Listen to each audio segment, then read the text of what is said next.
Merhabalar herkese. Kanalıma hoş geldiniz. Abone olmadıysanız eğer hemen sağdaki abone ol yazısına tıklayarak abone olabilirsiniz. Bugün sizlere görmüş olduğunuz motifin anlatımını yapacağım. Böyle örümcekli, hoş bir model. Ben çok beğendim. Umarım sizler de beğenirsiniz. Yine de en çok sorulan soru ne yapabilirim? Yani bu tamamen yaratıcılık size kalmış. Ben dantel olarak yapıyorum ama farklı ipler kullanarak farklı şeyler de yapabilirsiniz. Runner masa örtüsüne çok uygun, çok güzel gideceğini düşündüğüm bir model. Küçük bir şey de yapabilirsiniz tabii ki. Yuvarlak bir parça yapabilirsiniz ya da büyük bir parça yapabilirsiniz. Şimdi yapılışına geçelim hemen. Ortadan başlıyoruz. Şöyle bej rengi altın başak maxi ipim. 10 numara 1,10 milimlik bir tığ kullanacağım. Ortaya 10 tane zincir çekiyoruz önce. Şöyle alalım.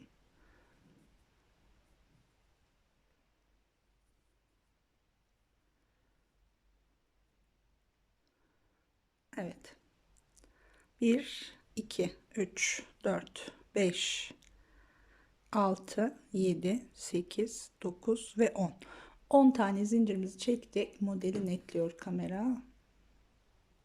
Evet. Şöyle daha iyi sanırım. 10 tane zincirimizi çekiyoruz ve ilk zincirin içine batarak birleştirip şöyle ortada bir halka elde ediyoruz. Şimdi birleştirdiğim yerden 2 tane zincir çekiyorum. Tığın başını bir kez doluyorum ve bu boşluğun içerisine batarak ikili trabzan yapıyoruz. Tığı bir dolayıp boşluğa batıyorum. 2 defa da çekiyorum. Şimdi başta çektiğim zincirle birlikte 3 oldu.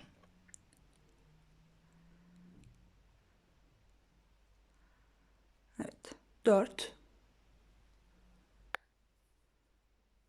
Evet, 4 dedik. 5. Bu sefer üçlü değil, ikili trabzan yapıyorum. Yine tığ bir doluyorum ve 2 defa da çekiyorum. 6, 7, 8, 9, 10, 11, 12,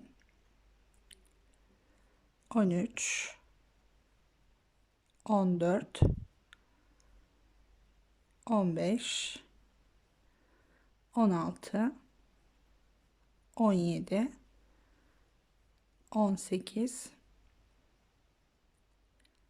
19, 20, 21,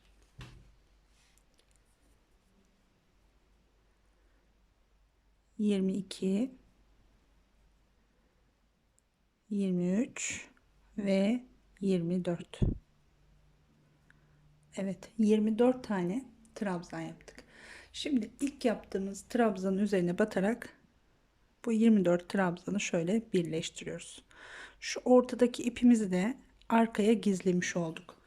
Yani zinciri çektikten sonra kalan ipimizi trabzanların altına gizledim. Ve tamamını kesiyorum şimdi oradan. Şimdi birleştirdiğimiz yerden 5 tane zincir çekiyoruz. 1, 2, 3, 4, 5 zincir. Hemen şöyle birleştirdiğimiz yer burası. Hemen yanındaki boşluğu atlayıp bir sonrakine arada bir tane trabzan atlamış oluyorum yani. Birleştiriyorum. 1, pardon. 1, 2, 3, 4, 5 zincir. Bir yuva atlıyorum. Bir sonrakine batıyorum. Tekrar 1, 2, 3, 4, 5. Bir yuva atladım bir sonrakine. Bu şekilde 5 zincir çekerek etrafını dolanacağız ve 12 tane boşluğumuz olması lazım. 5 zincir. İlk yuvayı atladım, sıradakine bir sonrakine battım. 1, 2, 3, 4, 5. Birinci atladık, bir sonrakine. 1, 2, 3, 4, 5. Bir atladık, bir sonrakine. 1, 2, 3, 4, 5. Tekrar bir atladık, bir sonrakine. 3, 4, 5. Bir tane trabzan atlıyoruz. Bir sonrakine batıyoruz. 5 zincirle etrafını dolanıyoruz.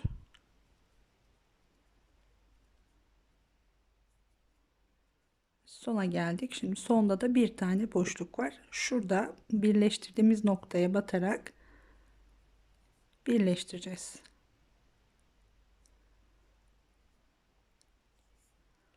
Evet. 1, 2, 3, 4, 5, 6, 7, 8, 9, 10, 11, 12. 12 tane boşluk olması lazım. Şimdi ilk boşluğun içine ipimizi taşıyoruz. Birleştirdikten sonra önümüzdeki ilk boşluğun içine giriyorum. Şu şekilde. Bir de zincir. Bir kez daha 2 işlemde ortaya geldik. Burada 1, 2, 3 tane zincir çekiyorum. Şimdi zincirin üzerine örümcek yapacağız. Örümcek denir buna. Başka dillerde farklı söylemi var mı bilmiyorum. Şu şekilde tekrar göstereyim.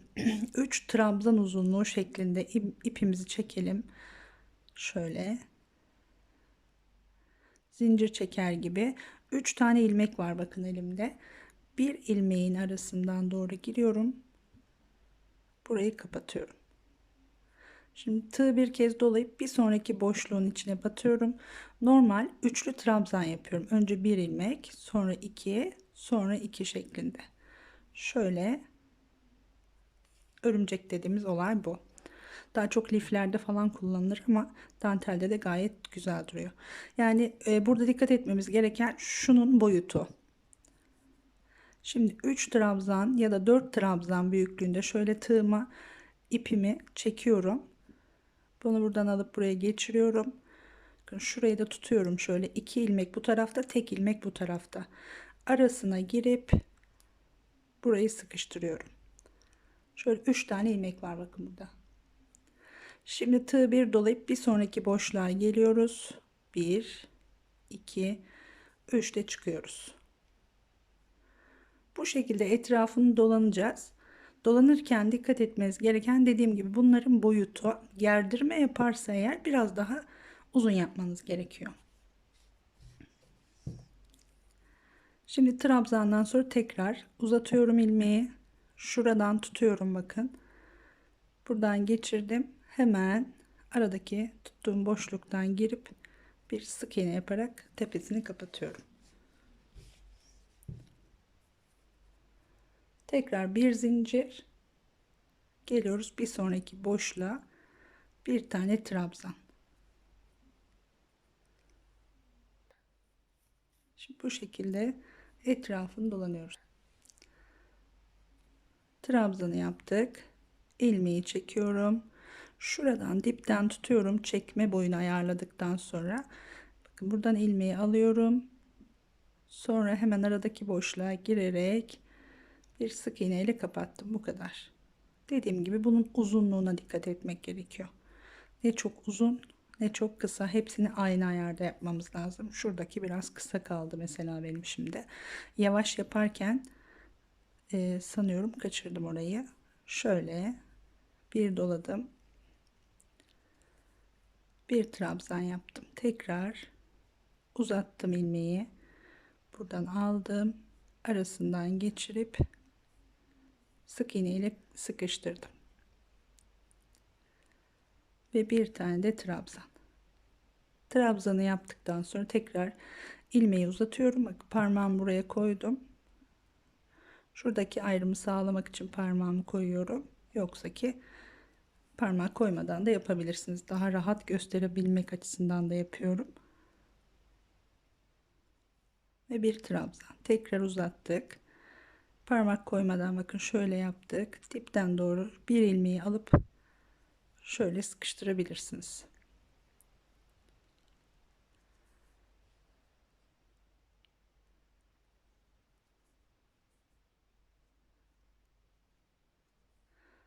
Şöyle dönerken dikkat edin. Ne gerdirecek ne de çok bol olacak. Şu anda hiçbir gerdirme yok.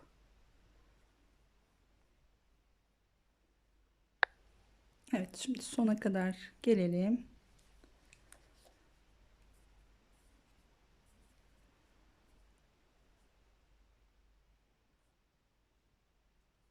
Örümceği yaptık. Bir zincir, pardon, bir sık iğne ile kapattık ve bir trabzan.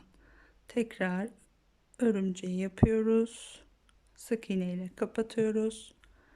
Sık iğne dediğim aradaki tek kata girip kapattığım şeye sık iğne diyorum.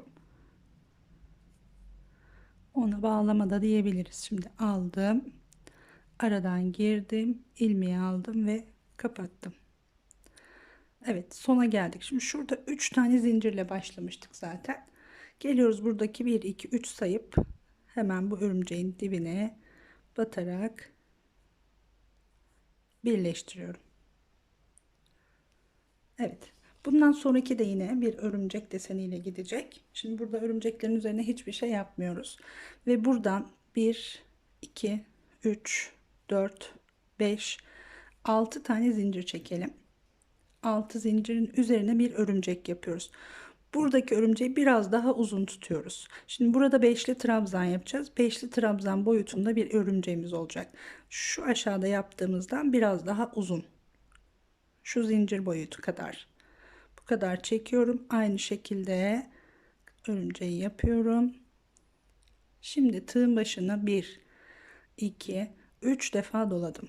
Ve aynı noktaya, zincirin dibine batıyorum. Önce bir ilmek, sonra 2, 2, 2 ve en son yine 2 ilmek alarak 5'te çıkıyorum. Buradan tekrar tığın başına 3 defa doluyoruz. 1, 2, 3. Şimdi geliyoruz bir sonraki trabzanın tepesine. Bir sonraki trabzanın tepesine batıyoruz. Yine bir beşli trabzan yapacağız. Önce bir ilmek alıp sonra 2 2 alarak 5 defa da çıkıyoruz. Şimdi 1, 2, 3, 4, 5'te çıktık.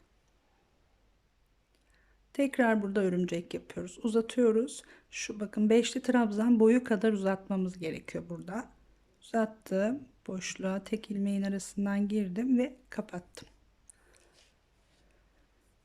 Ve tığ 1, 2, 3 kez doladım. Aynı yere, bu trabzanı yaptığım yere tekrar batıyorum. Bir trabzan daha yapıyorum. 5'li. 5'te çıktım. Şöyle bir düz V, bir ters V, bir düz V şeklinde ilerliyor. Tekrar aynı yere, aynı trabzanın üzerine 2 kez batıyoruz. Onu unutmayalım. Uzatıyorum. Örümceği yapıyorum. 1, 2, 3 doladım. Pardon, burada örümcek yapmıyorum. Özür. Şimdi düz V yaptık. Ters V yapacağız. Şuradaki gibi. Düz V'yi tamamladıktan sonra tığın başını 3 kez dolayıp diğer trabzanın üzerine geçiyoruz. 1, 2, 3. Geliyoruz bir sonraki trabzanın üzerine. 1, 2, 3, 4, 5'te çektim.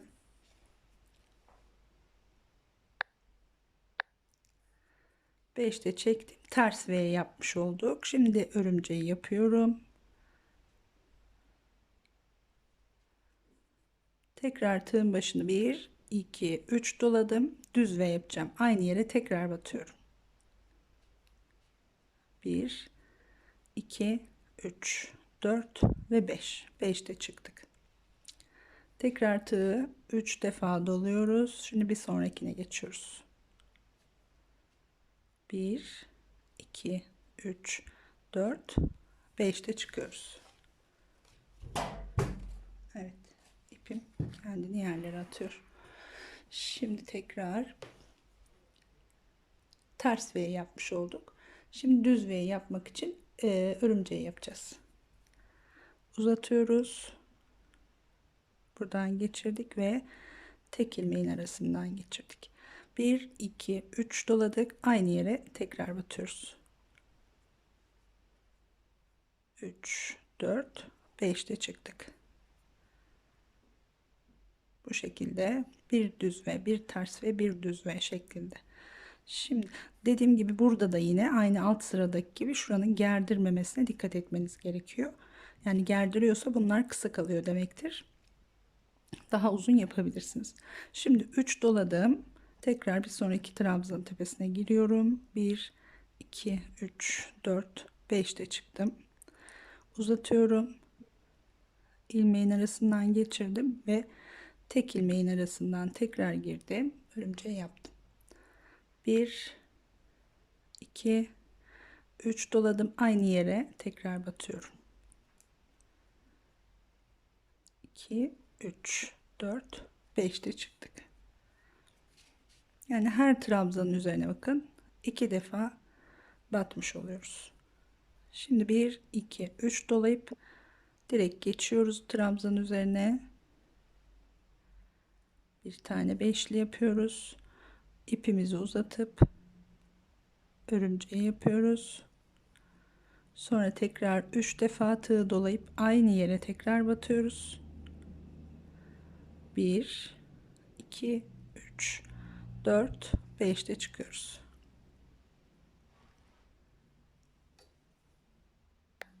Evet, aynı şekilde bitişe kadar devam edeceğiz. Başlangıç noktasına kadar. Şimdi 3 doladık. Bir sonraki trabzanın üzerine geçtim. 1 2 3 4 5 de çıktım. İpimi uzattım. Bir örümcek yapıyorum. 1 2 3 doladım. Aynı yere tekrar. 1 2 3 4 5 de çıktım.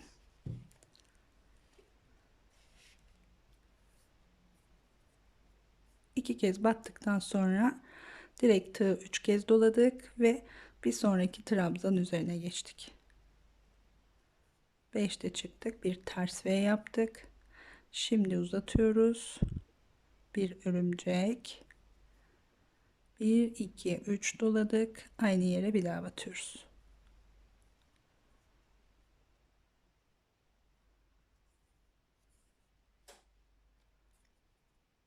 Bir 2 3 doladım.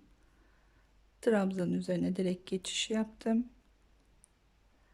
5 defa da çıktım, ters V oluşturdum. Şimdi düz V oluştururken örümcek yapıyoruz tekrar. 1 2 3 doladık, aynı yere battık ve 5 defa da çıktık. 1 2 3 tam trabzanın tepesine batıyorum. Ters V oluşturdum. Uzatıyorum. Örümceği yaptım. Tekrar 3 doladım, aynı yere batıyorum.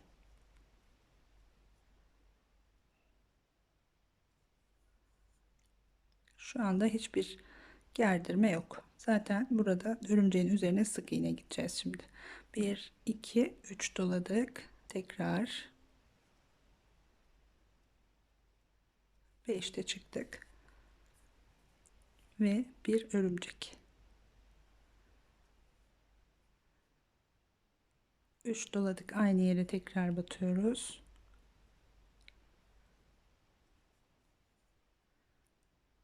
Evet.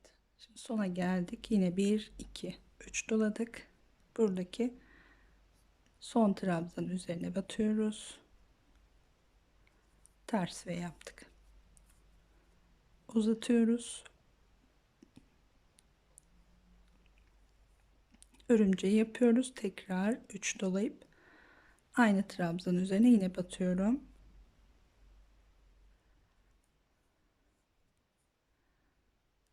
Şimdi bitirdik. Burada düz V, burada düz V var. Şu arada ters V olması lazım. Onun için buradaki ilmeğimizi direkt buraya tığ geçirerek birleştiriyorum. Tam zincirin tepesine batıyorum. Şöyle ters V'yi oluşturmuş oluyorum. Bir tane zincir çekelim şimdi birleştirdikten sonra. Evet, üzerine de sık iğne gidiyoruz. Şimdi sık iğneleri giderken de birleştireceğiz. Şimdi şurada örümcek yaptığımız yerlerde 3 tane ilmeğimiz var, bakın. Bir tanesi altta duruyor zaten kendiliğinden. Üstteki 2 ipe arasına, daha doğrusu üstteki 2 ipe sık iğne yapıyoruz. Aradaki alttaki tek ipimiz kalacak. Şimdi 1 2, 3, 4, 5 tane sık iğne yapıyorum. Şöyle açarak göstereyim. Şimdi 1, 2, 3, 4 zincir çekiyorum. Son yaptığım trabzanın tepesinden doğru batıyorum. Şöyle tığdaki ilmekten geçerek bir pipirik yapıyorum. Geri kalan tarafa tekrar 1, 2, 3, 4, 5. Aynı boşluğa yine 5 tane daha sık iğne yaptım. Şimdi şu ters V'lerin olduğu yerde bakın şöyle 2 tane yuva var. Tığın batacağı yeri gösteren yerler. Birinciye bir batıyoruz, bir sık iğne. İkinciye batıyoruz, bir sık iğne. 2 tane de bunların üzerine sık iğne yapıyoruz. Buradan direkt diğer örümceğe geçiyorsun. Diğer örümcekte de aynı şekilde. Zaten buradaki ipler kendiliğinden ayrılıyor. Bu tek ilmek altta kalıyor, 2 ilmek üstte kalıyor.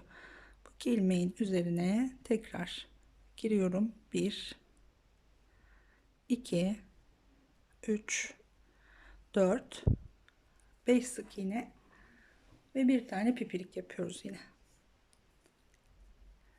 1, 2, 3, 4 tane zincir. Tepeden girdik, pipiliği yaptık. Tekrar 1, 2, 3, 4 ve 5. Şimdi 2 tane boşluğumuz burada bakın belli. Birinciye giriyorum, bir sık iğne. İkinciye giriyorum, bir sık iğne. Ve direkt diğer örümceğe yine 2 ilmeği aldım buradan. 1, 2, 3, 4, 5. 1, 2, 3, 4 zincir. Bu pipiriği yaparken direkt şöyle de batabilirsiniz ama bu şekilde daha güzel duruyor. Son sık iğnenin böyle tepesinden doğru batıp tığdaki ilmekten geçiriyorum. Böyle arada boşluk olmasın diye direkt zincire batarsak şu arada boşluk oluyor. O yüzden bu şekilde yapıyorum ve devam ediyorsun. 1, 2, 3, 4, 5 tane sık iğne. Buradaki 2 yuvaya 2 tane sık iğne yapıyoruz. Direkt diğerine geçiyoruz.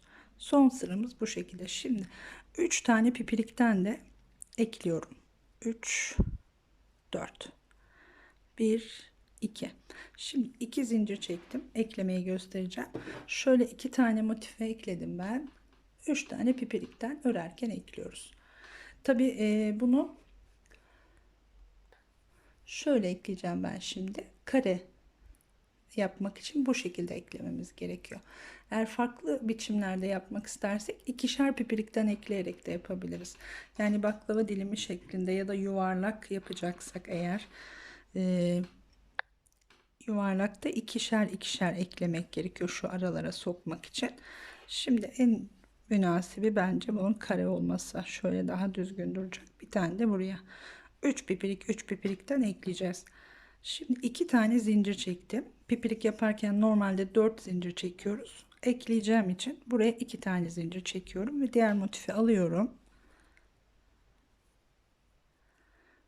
Ters yüzleri birbirine bakacak şekilde getirelim ve pipiriğin içine giriyoruz.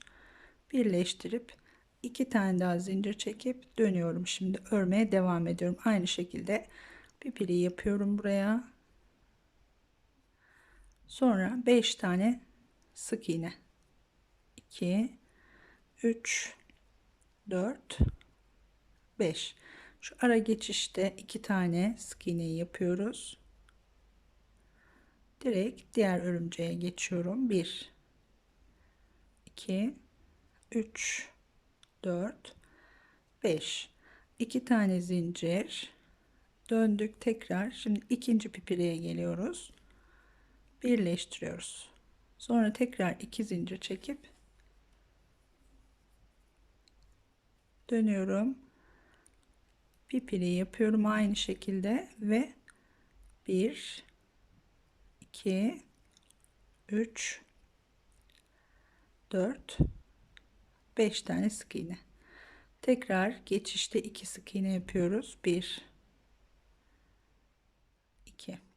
Şimdi örümceğin içine giriyorum. 1, 2, 3, 4, 5.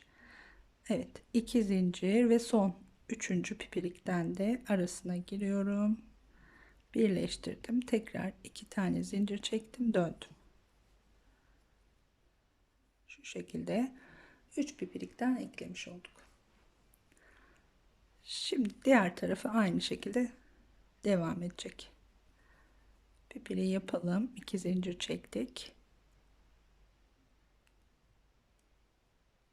Kapattım ve 1, 2, 3, 4, 5. Ara geçişte 2 tane sık iğneyi unutmuyoruz. 1, 2.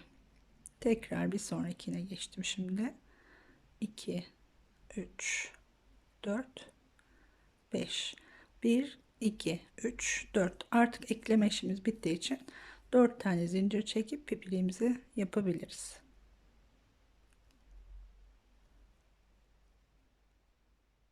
Bir, 2, 3, 4 ve 5. Şöyle gördüğünüz gibi tamamlandı. Evet, şimdi şurayı tamamlayayım ben. Bitmişine birlikte bakalım. Evet, sona geldim arkadaşlar. Şimdi bütün kenarları tamamladım.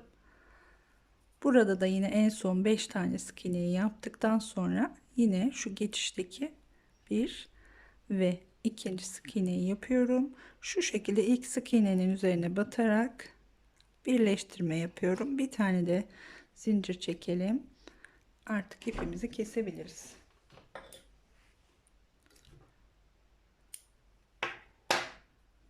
Evet, hem kolay hem de gösterişli duran bir model oldu. Şu ipimizi kestiğimiz yerden modelin arkasını çeviriyorum. Ters yüzünden doğru şöyle sık iğnelerin arasından birkaç ilmek ilerleteceğim şimdi. Evet, şimdi tamamını kesebiliriz. Ortayı zaten kesmiştik.